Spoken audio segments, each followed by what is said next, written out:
So, California's government just rolled out its latest grand plan to solve the state's housing crisis.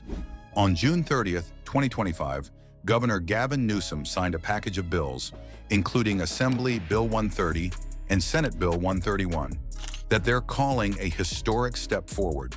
Spoiler alert, it's not. It's a tiny band-aid on a gaping wound. This new law is a drop in the ocean of a crisis that's been boiling over for decades. And today we're going to break down the numbers and the politics to show you why this plan won't stop the housing market's slow-motion implosion. This isn't about one law. It's about a systemic failure that's been building for half a century. And this latest attempt to fix it, while maybe well-intentioned, is tragically and predictably too little, far too late. The solution on the table. All right, so what's in this supposed game-changing law? The main event is a major reform to the California Environmental Quality Act, or CEQA. For decades, CEQA has been the boogeyman of development. It's a law with noble environmental goals that was expertly weaponized by anti-housing groups to delay, shrink, or kill projects with never-ending lawsuits. This new law, AB 130, creates a big new exemption from CEQA for most urban infill housing projects on land up to 20 acres. In theory, that sounds pretty good, right? The idea is to slash the infamous red tape that has choked new construction, letting developers build more homes faster in the cities where people actually want to live. The law is designed to streamline approvals for all kinds of housing and even closes some legal loopholes that were used to block projects. They're selling this as the magic key that will unlock tens of thousands of new homes. On paper, this all makes a ton of sense. It's a targeted strike against a problem everyone agrees is real. For once, the state seems to be acknowledging that its own laws, CEQA, permitting delays, endless reviews, are a massive part of the housing crisis. And now, finally, it's taking a step that looks like a real fix. A concrete reform, an official solution. And suddenly, this shiny new law looks less like a solution and more like a teaspoon being used to bail out the Titanic.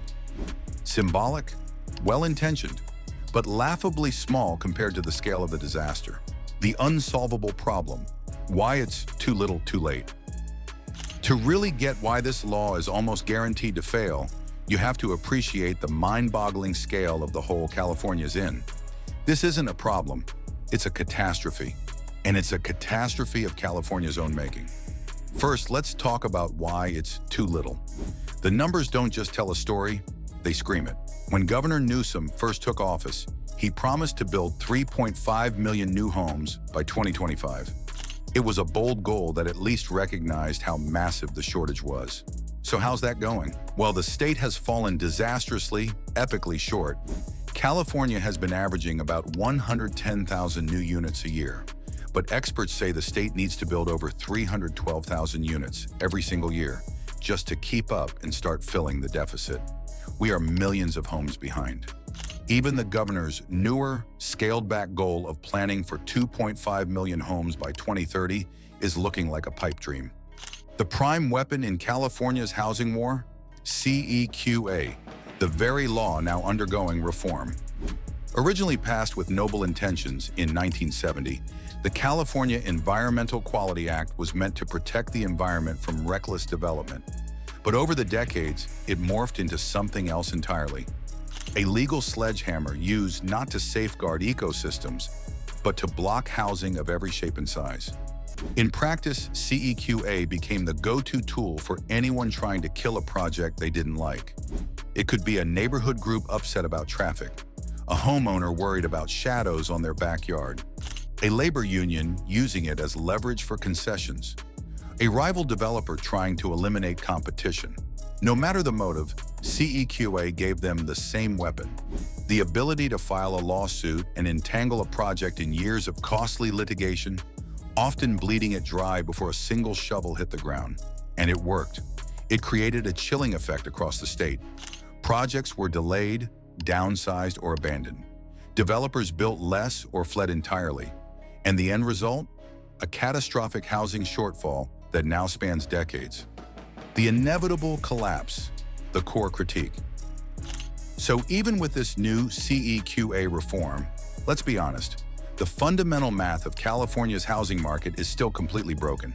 This law, while symbolically significant, won't stop the market from sliding further into what increasingly looks like a permanent crisis.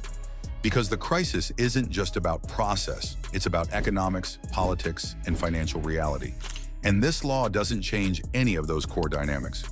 These astronomical costs come from a toxic mix of problems the law doesn't even touch. Start with land prices.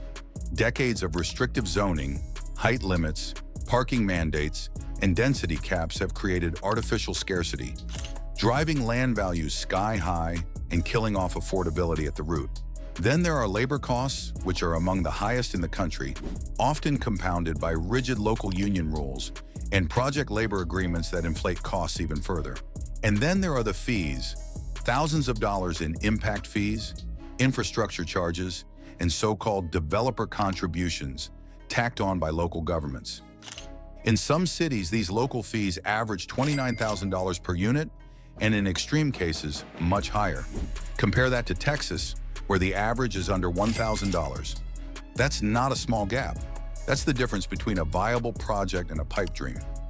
You can streamline environmental reviews all you want, but if a developer still has to pay six figures before they pour a single foundation, most projects will never get off the ground. The economics still doesn't work, and no amount of paperwork reform can change that.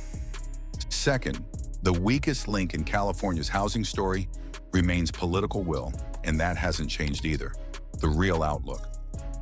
Let's call this what it is. The new CEQA reform is a necessary step, but it is profoundly insufficient. It's a tactical adjustment in a much larger strategic war, one that California has been steadily losing for over half a century. For decades, the state has layered well-meaning but self-defeating policies that now amount to a nearly impenetrable web of legal, bureaucratic, and political obstacles. CEQA, the California Environmental Quality Act, has long been weaponized not to protect the environment, but to delay, derail, or destroy housing projects for political, personal, or parochial gain. This reform may streamline a handful of processes or shave a few months off development timelines. But let's not kid ourselves. The core rot remains untouched. The housing crisis in California isn't the result of a single law or isolated inefficiencies. It's the byproduct of decades of systemic failure. Look, the saga of California's housing crisis is far from over. If you want to keep up with the real story behind the state's economy and politics, make sure to subscribe and hit that notification bell. And let me know in the comments, do you think this new law is a game changer, or is it just more political theater? Thanks for watching.